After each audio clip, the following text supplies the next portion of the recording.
اگر پیر صاحب مجمع میں آئے یا ہماری بستی میں آئے، کھانوں کا اہتمام، پھر ادب کا، پھر اور سب چیزوں کا، آپ سے پوچھتا ہوں کہ ہم یہ جو سخت کرتے ہیں پیر صاحب کے لیے، نعت خواں کے لیے، مقرر کے لیے، کیا یہی اہتمام گھر میں ہم اپنے ماں باپ کے لیے بھی کرتے ہیں؟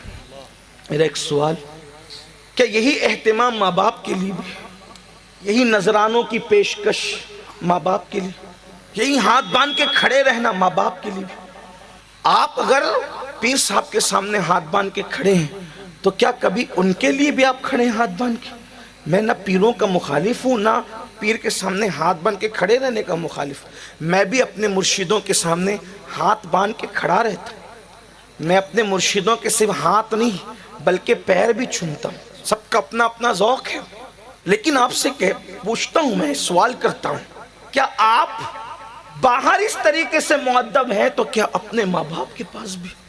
ابھی میں اس مسئلے میں آپ کو الجھانا نہیں چاہتا پیر افضل ہے یا ماں باپ افضل ہے، یہ بحث کچھ نہیں، صرف میرا سوال یہ ہے کہ یہاں جو نظر نیاز پیش کر رہے ہو تو کبھی ماں باپ کے سامنے بھی پیش کی؟ یہاں جو ہاتھ چومنے کے لیے قطار لگتی ہے تو کیا کبھی ماں باپ کی بارگاہ میں بھی اس طریقے سے ہاتھ چوما؟ ارے ہمارے لیے تو ہزاروں لوگ کھڑے ہیں لیکن تیرے ماں باپ کے لیے تو تیرے سوا کوئی نہیں ہے۔ اور یہ بات یاد رکھنا، ماں باپ کو چھوڑ کر آپ پیر کے پاس اور علماء اور بزرگوں کے پاس کیا آتے ہو؟ آپ ماں باپ کو چھوڑ کے اللہ کے پاس جاؤ تو اللہ بھی تمہیں قبول نہ کرے۔